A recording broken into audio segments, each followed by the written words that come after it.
You might be a runner, you might be just starting off, or you may even be an ultra runner. And this conversation is talking with Sid Garza-Hillman, who has written a book, Ultra Marathon Running for Normal People. So we want to entangle quite a bit here. And I know in our initial conversation, we were exploring Sid's work as a nutritionist and also as a coach and somebody who's been practicing breathing for quite a bit of time. So Sid, you're very welcome. I think the conversation is going to be very interesting, and I know it's going to be slightly different from the norm that we do. So even just a little bit of background information, um, what do you do? Yeah.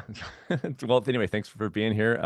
I've been long, I'm an Oxygen Advantage coach, and that's for a reason. Looked around at different modalities, but more on that, I guess, later. Yeah, background on me. Started off as an indie rock musician and had no designs on anything in the health arena. But an asthmatic and cured my asthma through diet. Later wrote a book about that called Approaching the Natural, just about what I saw initially right away actually was that this is a bigger picture than food, like way bigger. And so my first book was one chapter on food and the rest on everything else.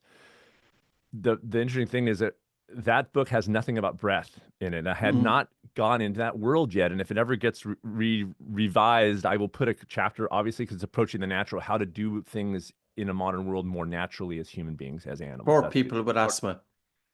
That's right. And so later, I kind of get out of LA, just um, escape out of Los Angeles, and I move into this. I still do music and everything, but I do this stress management coaching, and then also nutrition, also a certified running coach.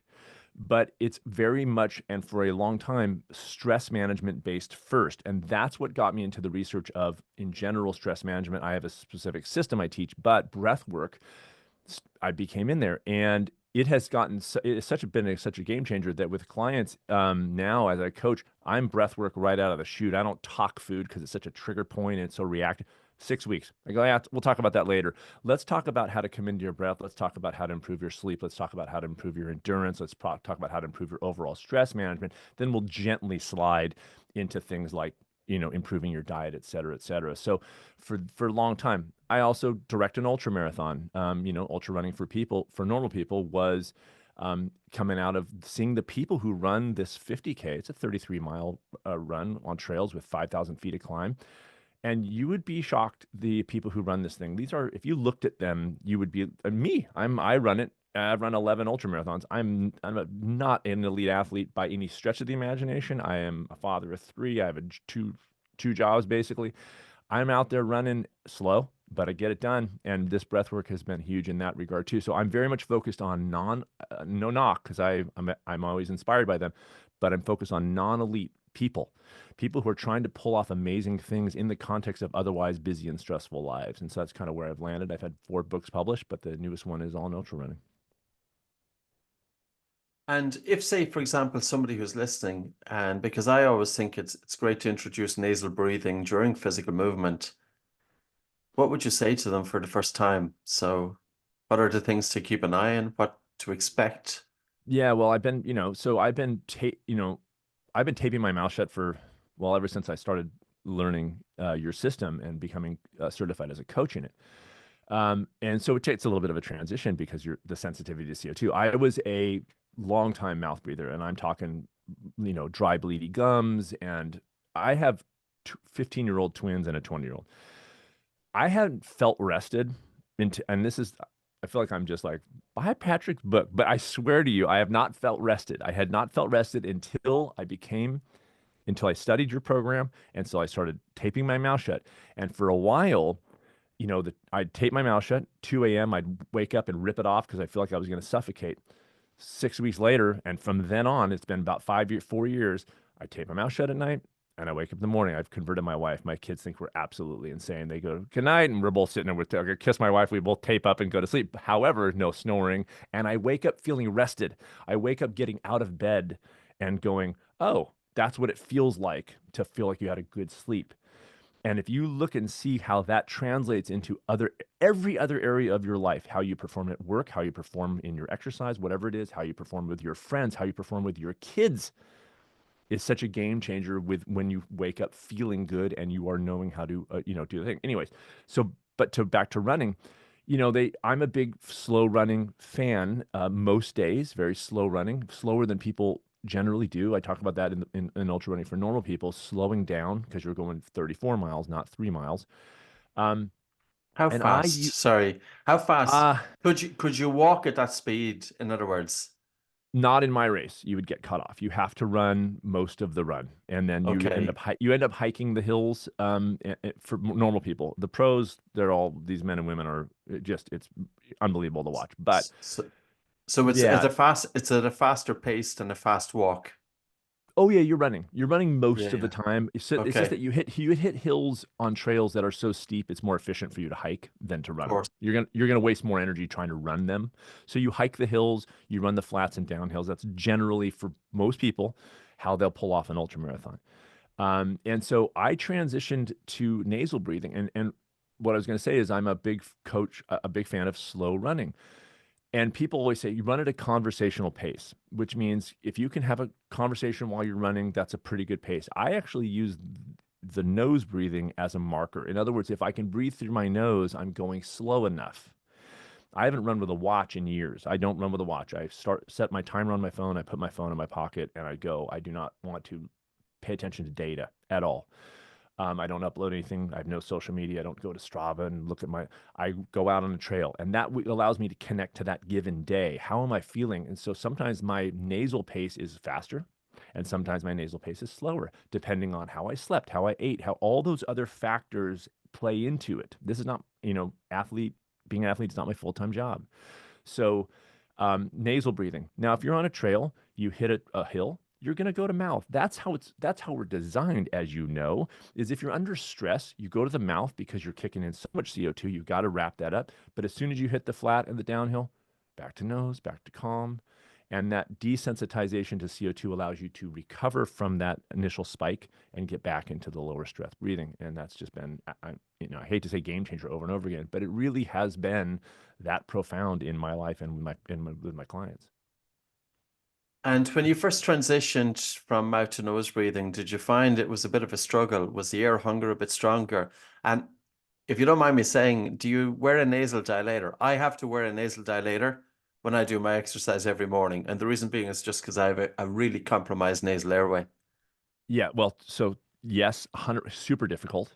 I mean, super difficult. And to this day, and I got to tell you, like I'm way less sensitive. I'll talk about the timing of breath that I have been experimenting with over the last year. But on given days, I am, feeling for whatever reason more sensitive to it, so I slow down even more, and that's a mental challenge for me. It's not like I don't know how to slow down, but I have that little thing in me that goes, "Oh, I'm going too slow," and I have to have that conversation of like, "No, you're not. This is appropriate. This is actually how you do this, and don't get injured and continue to do ultra marathons at 56 years old."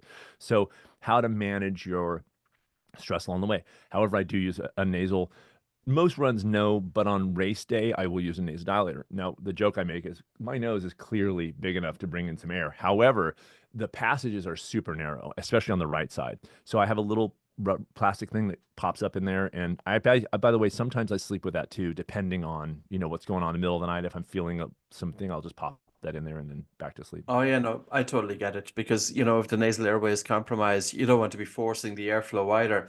I just find it very interesting that you're listening to your body and you're changing the pace in accordance with how you're feeling, that perception of breathlessness. And really it makes total sense.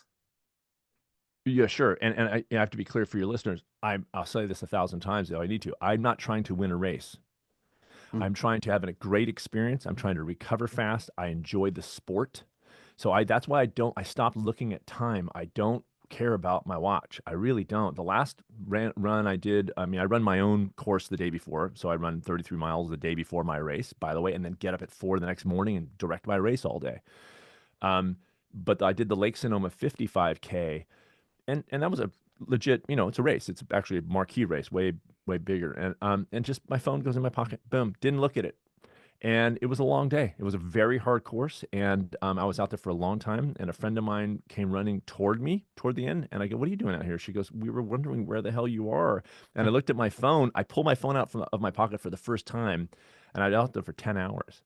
Wow. And there's like a text thread from my wife going, "Are you okay? Where you go? Like, what's going on?" Because nobody knew. And I was just kind of trucking along, just in my own world, and just that's how it goes. But I'm not trying to. I don't care. Like I finished. I finished strong. I recovered. Next week I was running. Those are the things that are Yeah, important. I went back to work.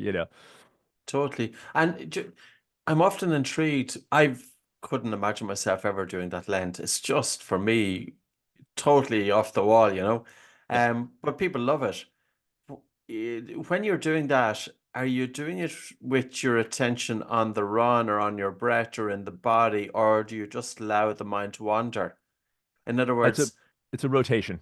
Like remember I remember as if you don't remember when you're coaching I like to transition as I'm coaching people in breath work from focus on the little hairs not moving, focus on the temperature differential between the inhale and the exhale, focus on your diaphragm all the way around expanding it. It's sort of a rotation. So when I'm on a trail, I would say it's mostly breath focused. That is true. I am breathing into my nose and keeping that thing going into the nose. But then I appreciate the surroundings. When you're on trails, most courses, including the one I direct, are breathtakingly beautiful. And so that's another reason why to keep yourself at a lower stress state, you actually get to enjoy things. You're not focused on pace. You're not focused on you're focused on people. In my race, people stop and take pictures during the race. They don't care what place they came in. It's a 34-mile run, and on 2 days later, they got to go to work. So they're stopping, taking pictures, hanging out. That's a stress managed place to be. That's the stuff I love. That's why I wrote a book called Ultra Running for Normal People, because you may think it's crazy, but you could do it. And humans are the best endurance runners on the planet. We aren't about the fastest by any chance, but we're by any stretch of the imagination, but we're great endurance. But we are, I believe, most who are not elites, are overtraining for these races. They are putting themselves in inordinate amounts of stress in the training for these races. And they're also living busy lives. And so they have bad experiences at these things. Like, I did an ultra marathon. It was miserable. I go, yeah, because you overtrained. And that's a weird conversation to have in the modern world because it's always very push hard, no pain, no gain, weekend warrior kind of stuff. I am not type A. People I work with aren't type A people. We're not out there pushing, pushing, pushing. I like to sit on a book chair and read a book, but I do ultra marathons. So it's a very hard to define kind of personality that I work with and am. and you direct them as well. Does that mean that you're organizing them or you're setting them up or you're One. involved in the running of one of them? No, so I do. It's called the Mendocino Coast 50K, and it's a race that I created and direct. It'll be in its 8th year. And it's a 34-mile loop. I'm the race director, so I created the race, but I organize it, and I have a friend of mine who helps. Otherwise, it's family. And this thing sold out. It's on April 19th, 4 minutes. Sold out in four Wow. minutes. Yeah, I'm bringing people from over 17 states this year. Last year, I had UK, Canada, South Africa, Japan. I have no social media. This thing just 4 minutes. Part of that was because the book came out, but every year it's sold out. And again, it attracts people who are mostly not elite athletes. It's not a qualifier race. It's a very logistically easy race. I cap it at 150 runners. Right now, I have 140 on a wait list, and it's just this kind of really fun, accessible, hard. It's not a joke. It's not a super easy run. It's actually kind of middle to harder of the ultra marathon world. But yeah, so I direct it every year, and it's one of my many things that I do, and I Wow. love it. Yeah. I did a 5K this morning, 5K yesterday morning, and I try and get them in now and try to make exercise my daily practice for a couple of years. How would you go from a 5K to a 50K? I know it sounds daunting, doesn't it? Yeah, I know. I'm training a couple younger, they're 20, late 20s, 30s right now. And the number one thing I say is go slow. So I was the same guy you were. I was a 2, 3 miles, recreational runner, and I could do about an 8.5 minute pace. Now, this is before breath work. So probably, well, definitely I wasn't breathing through my nose back then, but that's what I would sort of do, 8.5 minute pace. Well, on a lark, I was feeling pretty good. I was 46 years old, and I decided to sign up for an ultramarathon. I had read Born to Run and found out people run on trails. I live in a really beautiful area, so I started just getting on trails to see what it was like, and I was like, "This is it." switch went off in my head. I was like running on trails. Oh my gosh, it's not repetitive motion. You're kind of moving your body, and it feels, you walk sometimes. It's a whole nother world. But I actually found a guy to help me for the first couple months because I had no idea what I was doing. And the first thing he said was, he goes, slow down. He didn't talk about breath work, but he goes, slow down. I go, well, I can do 8-minute pace. He goes, not for 34 miles, you can't. So the game changed in my head of, okay, I can run 3 miles at 8.5-minute pace, but I have to think long view. This is very interesting to me as I'm coaching people in dietary changes, taking the long view. Don't do it all today because you're trying to do things for the rest of your life. So less stuff today. So the first thing I tell anybody is slow down. Almost, this is where it's funny because like machismo things came up. Like I'm running so slow and I'm like, I could go faster if I wanted to, like all the, because I don't know what pace you run. I was running 8.5-minute pace. I started running 12-minute pace. That is shockingly slower. You're shuffling along, but all of a sudden now I'm shuffling for 5 miles, then for 7 miles, then for 10 miles. Within a month or two, I'm running 12, 13, 14 miles. Coming home, energy for the rest of the day. My twins were very young. I'm playing with my kids all day, and I've just run a 12-mile. And the next day, I go out for another 10-mile and feeling okay because I'm slowing down to that level. And since then, a few years later, I learned the breath work, and that's even been better for in terms of recovery and bouncing back from a long run. But it is very much a slow running model. Most days, I mean, 90% of your runs, they say 80-20. I'm at almost 100% of your runs are so slow. So Patrick, if you went out right now and slow whatever your pace is, slow it down by 3 to 4 minutes, I guarantee you could run a 10K or longer. You could probably run 10 miles and it wouldn't even, you might be a little sore, but it wouldn't be that big of a deal. The only hard thing would be running that slow for that long, but that's a mental thing, not a physical thing. Yeah, it's fascinating. And in terms of breathing as well, because I think it's worth touching upon. I just feel sometimes that runners don't really know that much about breathing. And sometimes runners as well, or just people in general, they put breathing into the one basket. They don't differentiate between what one breathing exercise can do versus another one. And when it comes to ultramarathon or endurance events, it can be very important to be able to conserve energy. And if you Yeah. can do more with your breath, you're not wasting energy. So breathing should be trained. What's Oh, your take on that?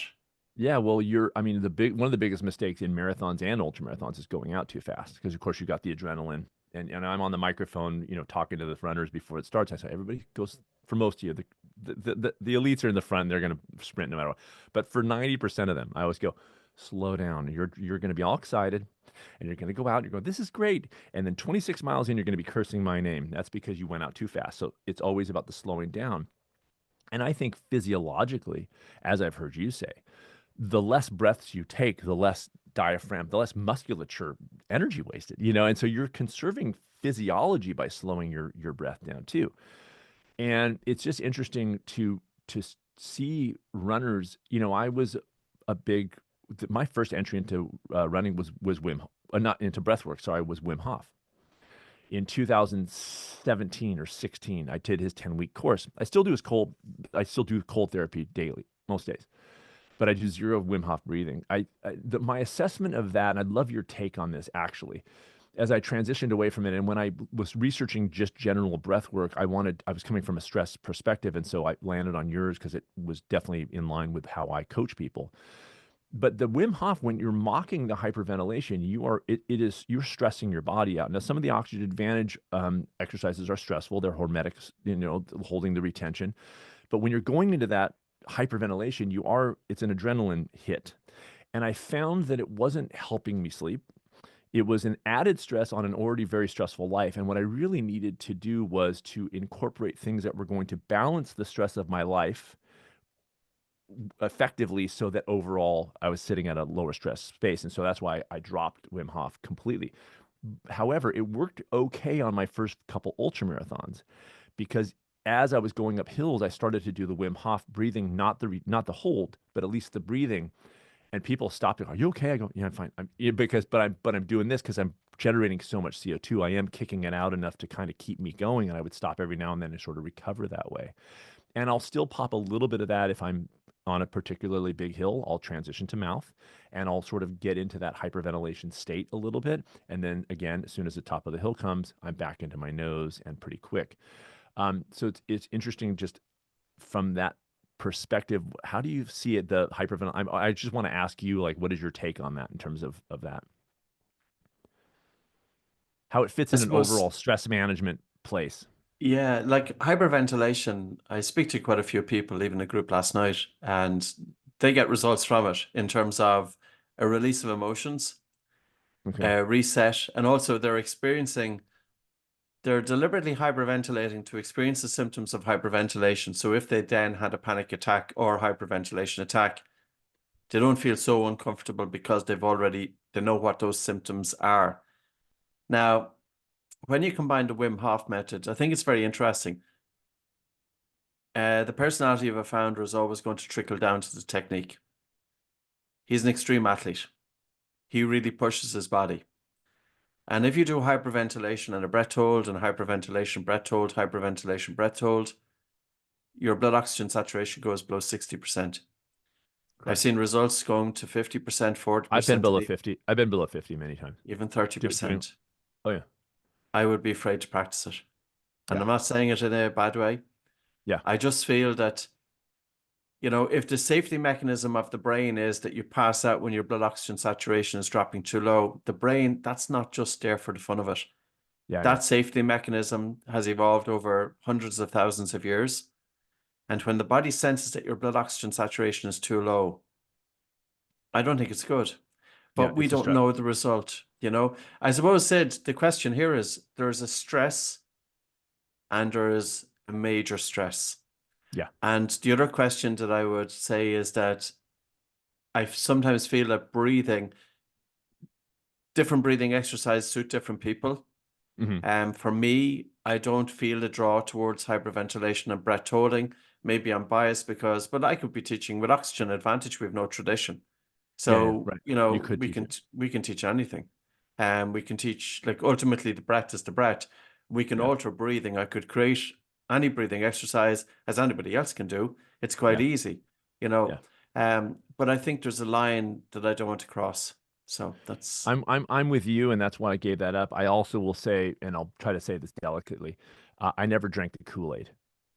And mm, what I mean by that is there's a cult of personality in that world that I'm not attracted to. In my third book, Six Truths, I call it the subtle cult. And so while I'm not going to devalidate whatever the word is, somebody's emotional release, I think there's a little bit of doing it in groups. There's sort of that placebo kind of that thing going on, which could be great. I'm actually, yeah, placebo is kind of amazing. However, yeah. again, from where I wanted to come from as a coach and just personally, the Oxygen Advantage was interesting to me. And when I teach classes, I do some wellness stuff at a resort called the Stanford Inn. Is I teach people and I say, listen, you can do Wim Hof, but that's not how you want to breathe all the time. Mm, And what I like about Oxygen Advantage, it is focused, and I have seen this change in me on creating a breathing habit that is most of your day without thinking about it. And that's what I found. I'll be in a meeting. It can be a contentious meeting, and I'm all instinctually, boo, in my nose, calming down. I mean, this has been so cool for me over the last few years. You have some sort of meeting and it's uncomfortable, and later you go, gosh, I wish I had said this thing. I've had more moments where I've gone, I said the thing I wanted to say. And it's not because I didn't know what to say. It's because I was in my breath and I'm calming down and I'm minimizing my inhale and I'm extending my exhale just without even thinking about it. And that's because when I am thinking about it, I'm doing breath exercises. As I told you before we turned the recording on, I probably do an hour and a half to 2 hours of breath work a day. Now, people listening to that go, I don't have the time. I do it in my car on the way to work. I do it I'll take breaks throughout the day. If I get out of my car and walk to the post office to get my mail, I do a breath in, breath out, and hold and walk in there and extend. And I'd probably do 8 to 10 of those per day. I do breath work while I'm running. I'll do retentions during training. On my way to going off to sleep, headphones go on. I go to my breath work. And so I started with 4-6, and I've been experimenting lately with extending that. I'm at 3-9, then I go 3-12. And one of them as I do 317 now. I do a 20-second, and I can do that at the end of like a good 10 or 15 minutes of breath work. I can go to 3 inhale and 17 exhale, and for like 15, 10, 5, 10 minutes, and with I mean, some air hunger, but not a lot. And that's been kind of a cool thing to see. Like, can I calm myself down to that level where it's just like, okay, I guess I can slow it down this much. I like everything you said there. I think breathing should be accessible. I think it's a tremendous function that we can draw upon and we can tap into. And I also feel in my own personal experience and also, with people that are putting it into practice, your ability to deal with stress right there That's in the it. moment, and such as a meeting or giving a presentation or doing an interview, or if there's an uncomfortable situation, that you can bring your attention into the body. You're just taking a soft breath in through the nose and a relaxed and slow, gentle breath out. By doing that, you're telling the brain that you're safe. The brain Hmm. isn't going to go into a fight or flight response. And then you've got more clarity to come up with a solution. And I suppose the other thing is the beauty about it is that there's nothing for anybody to see. Yeah. It's just one of those things. And sometimes the simplicity of the breath, and sometimes we are drawn to techniques that are very out there and very noticeable. And, when you do some of the oxygen advantage, it's so subtle that you don't see it, but there's a power that lies in that too. Um, when we think we go through life and we are not given the skills to be able to get out of our head, put the critical mind aside, to improve our concentration, to be able to direct all of our attention on doing what we're doing, or to self-regulate, it's pretty amazing. I'm going to come back to running. Yeah. Do you think there's going to be a time that nose breathing is going to, at the moment, I would imagine that all of your competitors, and many people are on that race that you direct, typically, a few hundred people, is it? 150 is what I cap it at. Yeah. 150. Hmm. So it's likely that 125 of those are mouth breathing for the 50K. Probably. Do you think Yeah. there's going to be a time, and that's normal because it's Yeah. about 95%. Do you Yeah. think there's going to be a time that runners will start to realize the benefits of breathing in and out through the nose? I think so. I think so. I will also add, I hear people talk about, some elite ultra runner. They say, they eat pizza and drink margaritas and they're winning races. I go, yeah, but let me see them in 10 years. So it's not like people can't run ultra marathons and be mouth breathers. Of course, most people do, as you said. What is interesting to me as a coach, and also, again, I'm 56 years old. I want to keep doing the sport. Every year that I've had my race, it'll be in its 8th year. I have over 70s finish my race every year. This year I have 2, so I've had up to 4 or 5. These are 70-year-old plus people crossing the finish line and going, man, great race, and then going off to get a beer. And so I'm looking at that both personally and with my coaching is that's kind of cool at 70, which means you can do mouth breathing and you can do all the things that people do and you can do the top 10 lists and you can do the keto madness or whatever you're doing and you can have the results so called, but is it sustainable long term? That's my interest in terms of the coaching that I do is can you keep up doing the things you love for as long as you can? So to that end, it just means more of us need to be out there talking the talk and discussing nasal breathing and writing about it in my Ultra Running for Normal People book. These are the things that introduce, well, what's that about? Because it was totally new to me. Again, Wim Hof has a great marketing, whatever. And that was my first thing into him was, what's this thing? And getting into a 39-degree tub with no stress response of, is kind of cool that I can control myself. But see, now I go in with the oxygen advantage method. I don't do hyperventilation. I do slow breathing and I go in and I keep myself calm. And every time I do it, it's totally uncomfortable and horrible for about 30 to 45 seconds. And then it mellows out. But I'm very in control. That's why the science on the cold and even the science on Wim Hof, gotta tell you, is kind of in its infancy. Again, I don't drink the Kool-Aid. I look at this. Where's the science on it? For me, it's mental. It's that little moment of doing something I don't want to do that's super uncomfortable, but it doesn't take that long. And I get to overcome that every day.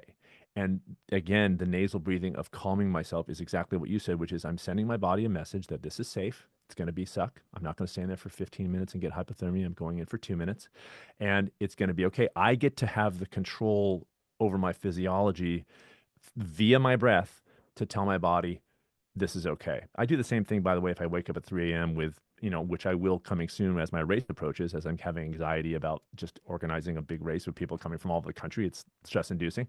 3 a.m. I don't try to push back on the critical mind and go, stop thinking that. I just go into my breath, tell my body, listen, this isn't actually a lion chasing you. You're going to be okay.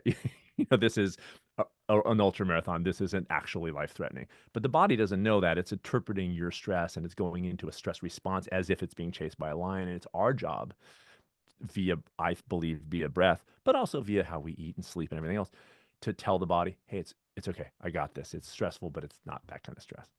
Mm. At the very start, you spoke about when you were normally working with your clients, you would normally start with diet.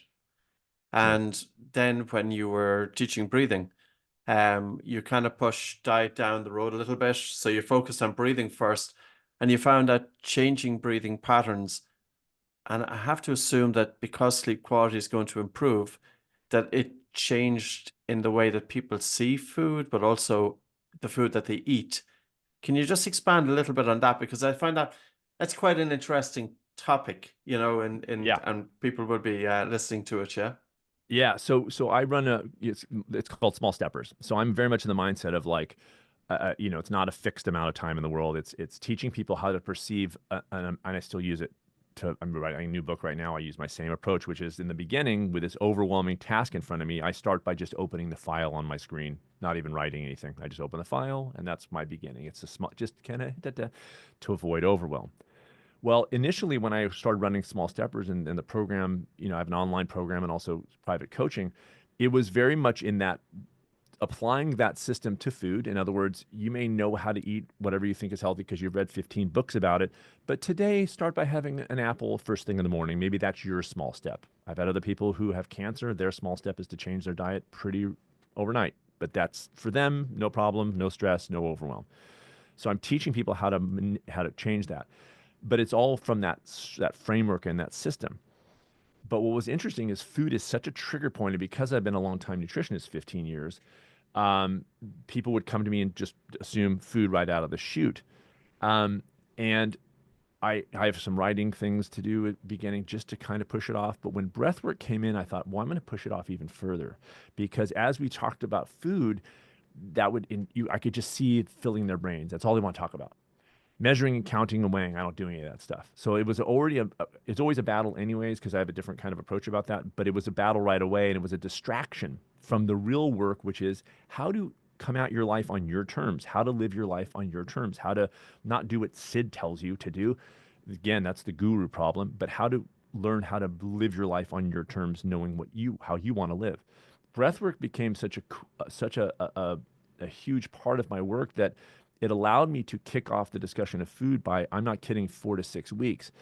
And I've had some battles with clients. They go, well, I want to talk about it now. I go, the fact that you're that aggro about it means we're going to kick it off another 2 weeks. You're in or you're out on this, because I'm not playing that game. You've yo-yo dieted 17 times before you came to me. I always say to my clients, I go, you've seen this movie before. You know how it ends. You get all excited about food and you make these drastic changes and you lose weight and then you gain it back every time. We're not doing it this way. So we're going to come into the breath.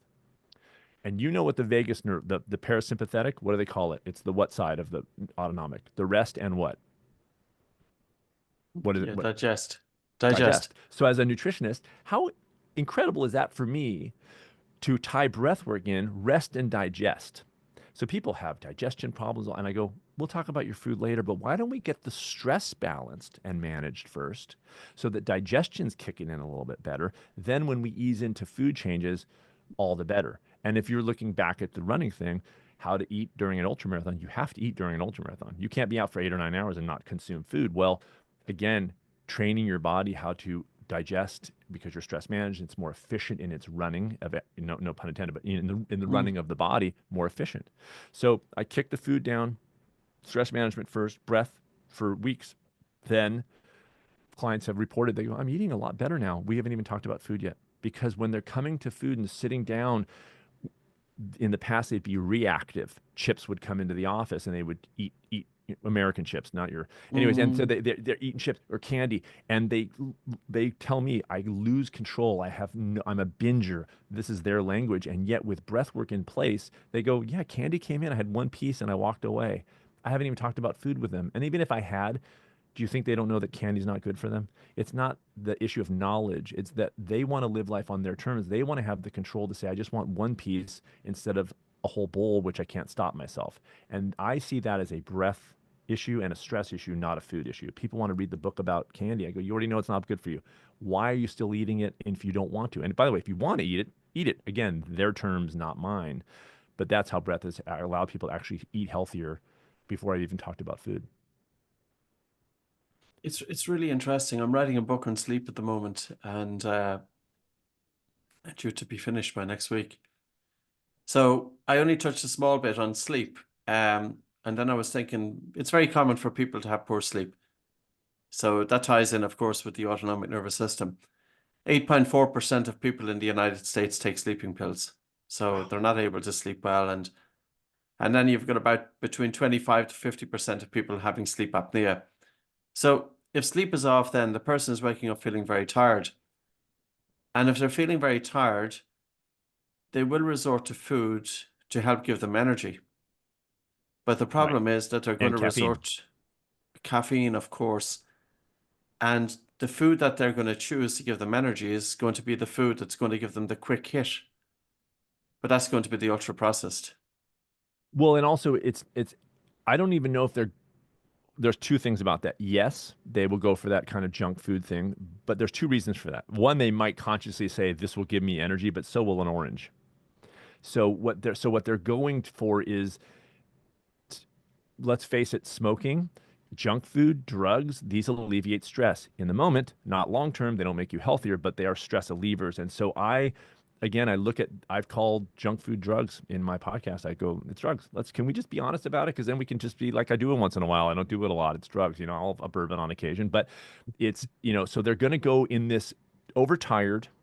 They're going to go for those energy drinks. They're going to go for this Snicker bar or whatever unhealthy thing is. And part of that is, I guess, quick energy. But for me, a lot of it is the stress, man. I'm stressed and I want to feel better. What better place to go to than McDonald's? That's how I was raised. If you have a Mm. bad day, cheese pizza, there's nothing like it. So if you can actually, most of when you're not eating the cheese pizza, be doing stress management work via, again, breath work as a major player, but also other things, then you don't need the cheese pizza as much. And Mm. as a coach and as a nutritionist, I knew right out of the chute within 2 months of practicing. This was the inspiration of my first book. I knew right away, oh, this isn't about food. This is not about food. This is how you are around food. And that's when I was like, oh, wait a second. And so I backed right back off. I don't want to make people think more about food. I want to have people think less about food. And that way, when they're around food, they enjoy it more and they can make choices that are in line with who they are and how they want to be. And that's a different ballgame. So when you wake up feeling rested, that's why, or you're doing breath work all day, you're feeling that you're making choices that are in line with you. You might want to have a beer, but it's by choice and not a reaction. And that's when Yeah. there's no guilt and shame about it afterward. They go, yeah, I had a pizza, so what? But before they work with me, they go, I had a pizza and I feel bad. And then they don't sleep well because they're super stressed. And then you have more pizza because they don't want to feel bad. And then there's this roller coaster. And then the weight comes on Sure. and everything else, right? Yeah. Yeah, yeah. It's um did you ever kind of check in on your state of mind and wonder, has your thought activity, a lot of people they overthink. Have you noticed any change in your thinking patterns? Okay, you do talk about its relation with food, but if you're paying attention to your breath at different parts during the day, driving into work, if you're going to the shop, if you're going to the post office, different parts, you're actually getting out of your head. So you're not lost in thought. You're not trapped in that endless thinking. Has that helped you overall in terms of, and can you just talk a little bit about that?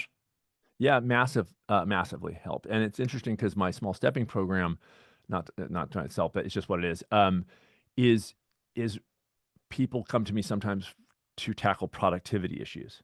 In other words, they go, Sid, have you written 4 books? You're super busy. I go, because I know how to open my laptop for 10 minutes while I'm waiting for my daughter to get out of ballet. And I can get into that and be focused for those 10 minutes. Years ago, I was living in Los Angeles, and this buddy of mine was a professional screenwriter, and he had a kid, and he used to go to his studio all day and write screenplays or whatever. And he has a kid, and I go, how do you get work done? He goes, Sid, now when I show up to my studio, I get more work done in an hour than I ever did in 8 hours before. And so it was, yes, he spent 8 hours in his studio, but it was not efficient 8 hours. And so I have talked about my program in general as mental toughness. There's a lot of perception of woo woo and hippie stuff when it comes to breath work. The reason why I like Oxygen Advantage so much and why I'm such a huge fan is because you talk about the science and the literature. You talk about it's not, and again, no knock, do Qigong, it's fine. But the way that this has affected and infected my whole life has been amazing because I'm out of my head more often. So when I'm in and working, I can focus in. I'm not scattered. I'm not burnt out. So when I need to get the work done, I'm very efficient in the work that I do. I can get a lot of work done in a very small amount of time, which allows me to then have more free time to do other things like be with my family, for instance. So there's that, that there's a crossover with meditation, but I don't meditate. I do breath work. That's what I do. And if I'm in my car and I love music and I listen to it, but most days if I'm going to work, I put an app on that goes 4 seconds in, 6 seconds out, or 3-9 is what I've been doing more recently. And I do that all the way in because I'm going to work, because I want to walk in my door. I'm an executive director of a nonprofit that works with the local state parks, which is kind of cool, because that's what my run is, on a state park. And so I'm coming to work in a more focused, calm place to start. So yeah, I'm very much in my head. This has brought me very much out of my head. And the other thing I have is a digital recorder in my car, because as I'm breathing, all of a sudden ideas come in, but like not stress reactive, but like, oh, this would be a cool idea for a whatever, even song lyrics. And I have my thing and I just and I put this thing back down and I have ideas. And so it creates this kind of environment where things can come in that maybe weren't allowed to come in before because you're talking about your grocery list, or whatever the chatter is in your brain, right? So it's been cool on that level too. Yeah, it's amazing. So yeah, it's looking at all of, I suppose you can't really isolate one from the other in terms of human, very often people look at one function, they look at physical exercise, and they don't necessarily make a connection with that to breathing or to Or to sleep food, or to food, or to or to food. yeah. And I Yeah. am integrating all of those things because I'm not working with elite athletes. If I worked with an elite runner, most of our discussion would be running and then probably diet. But even elite athletes, as you know better than I do, sleep is massive Mhm. for them. But their job is to work. I mean, if you're a professional athlete, let's say a professional athlete, your job is to exercise. And then have efficient recovery and really effective recovery. But I'm working with people who are running or doing swimming or whatever their sport is, and working a full-time job and raising kids. Sorry, the thumbs up on the Zoom thing. Anyways, and doing all this thing. And so I am trying to achieve, by the way, via breath work, a bird's eye view so they can look at their life and say, well, if I'm going to train for an ultra marathon, I need to be a little tighter on my sleep, a little more um, disciplined sleep time, like in bed at the sort of the same time, and getting the lights off in your house in a way that's not freaking your brain out with the melatonin and that kind of thing. And then, and paying attention to my diet and doing more breath work during the day. If I'm not training with something, I'm a little more lax on that kind of stuff. Again, can you eat junk food and run an ultra marathon faster than I can? Probably.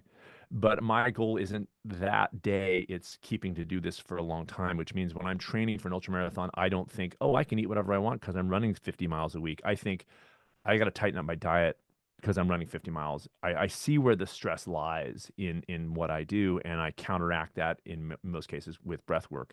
But I also eat a healthy diet most days too, and I also keep a pretty tight sleep schedule most days as well. And I always say most days because I'm personally and with clients always conscious of avoiding militancy, because militancy is stress. So if you start thinking I can't eat anything unhealthy ever, you're stressed about food.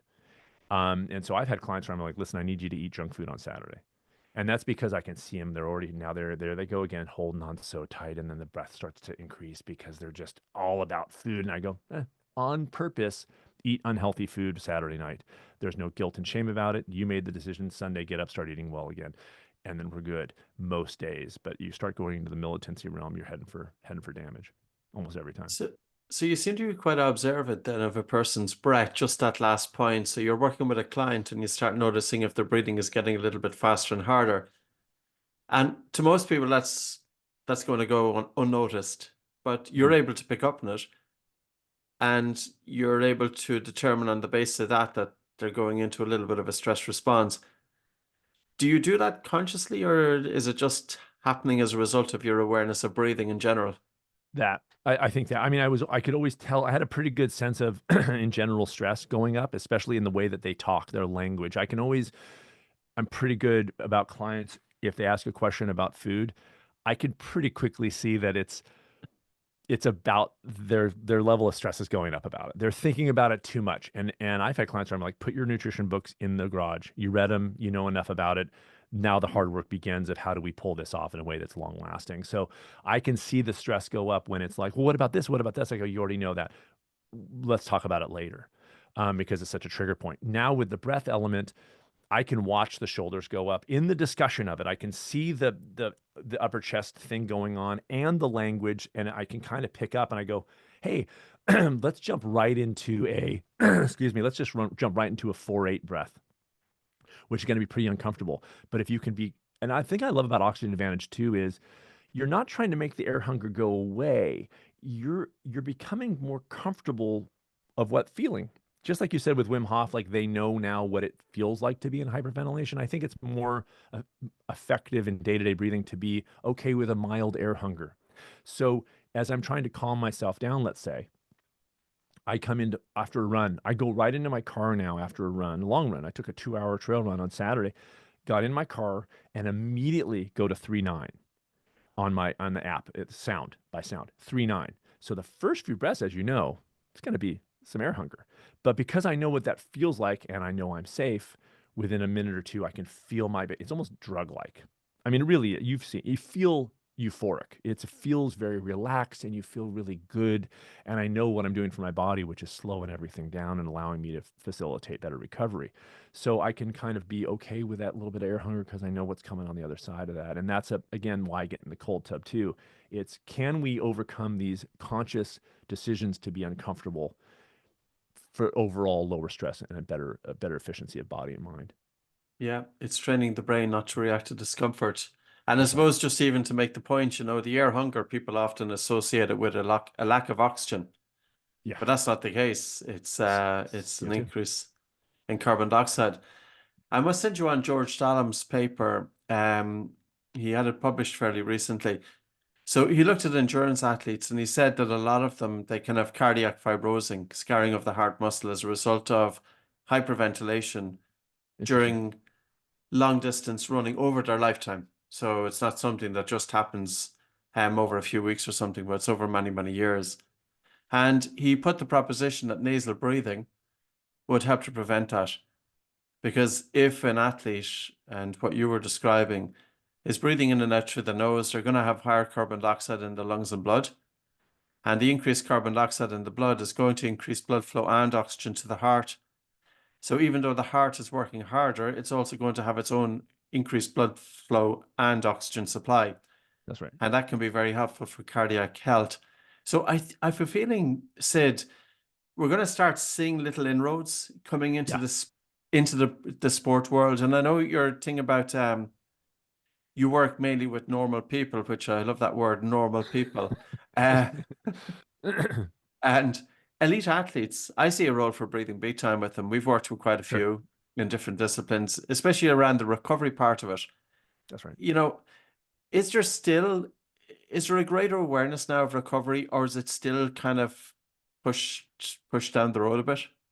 No, I think recovery in the since I've been in this world for 15 years, I think there's a great focus on recovery in elite athletes for sure. I mean they're sort of I mean any coach worth her or his salt is gonna be highly focused on recovery because if you can't recover well, you can't train well. So but I think breath is still missing out of that. So recovery is maybe rest and it's maybe diet or whatever it is.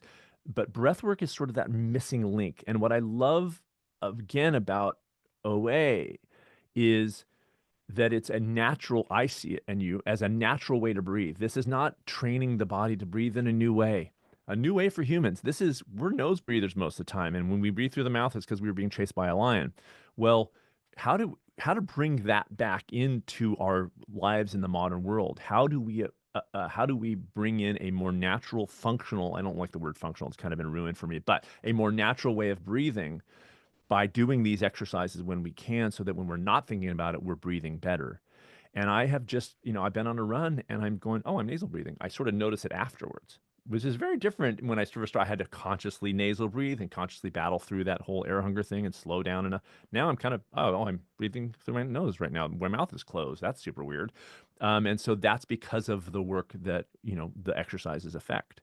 And so it's a natural way of breathing. And I think it's the missing link. I think it's the missing link of athletes, elite and non, uh, that should be a player as big or bigger than anything else that an athlete does, is how they're breathing most of the time and during training. And that goes for normal people and elite athletes.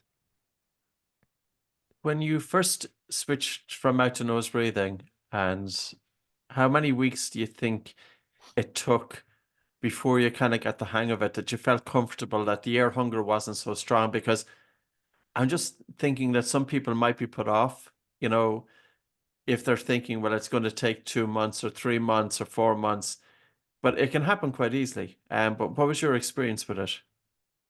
Yeah, I Do you mean, remember? I had a decent, yeah, I do. I had a decent fitness, endurance baseline. I had already done, see 3 or 4 ultras at this point. I was, running a decent amount, not as much as people would think. But it was hard, and I was already a slow runner because I had been coached that way, and I took on that and was seeing that. And again, I have to say, not because of my data with a runner, but as running data, pacing and whatever else. And I don't wear a heart rate monitor, but because I was able to recover better and feel better in my life in general. And so I had that kind of baseline. I was already coaching people. I was coming from a stress management perspective. So there was a transition. There's no doubt about it. Like I said, I think it was probably 4 to 6 weeks of taping my mouth shut, where all of a sudden I didn't have to take the tape off at some point. I could sleep throughout the night. That's probably 4 to 6 weeks. And I would say running was probably 3 to 4 to 5 weeks, if I had to guess. What I would tell people is, what do you, this is why coming at it from a stress place and having a bird's eye view of their life, what are you really trying to achieve here? If you're trying to achieve being able to exercise and do the things you love in whatever sport that is, taking 3 or 4 weeks, or in my case with my program, 12 weeks to change your diet, that's going to last for the next 30, 40, 50 years of your life, totally worth it. It's a drop in the bucket, because your goal isn't to win a race. At least the people I work with, it's to live a good life. It's to live an elite life, not be an elite athlete. And there's no knock. It's just not my arena. It's not my movie. I'm not interested in that. I'm interested in, like, how do people pull this off when they're 56 and like I am, or 60 or 65, and they're trying to change the game for themselves. Kind of cool that they're taking that on. Like, I can change my life at 65. I've worked with 70-year-olds who are like, all right, let's game on. Let's do this. I want to hike the Appalachian Trail. And so how can we do that? In which case, 3 to 4 to 5 weeks is nothing. So you walk a little bit more on a run, and 2 weeks before you were running the whole time. Now you're slowing down to a walk, but you're transitioning your breath. But it's going to allow you to do this longer forever, and you're going to feel better in your body, and you're going to enjoy your life in general, and you're going to sleep better because you're not pushing too hard. Small price to pay, in my opinion. Yeah, I think it's wonderful. I think the conversation was great. I think we've covered so many good points. Um, Here, so 1 second. And so this is Sid's book. So it's called Ultra Running for Normal People.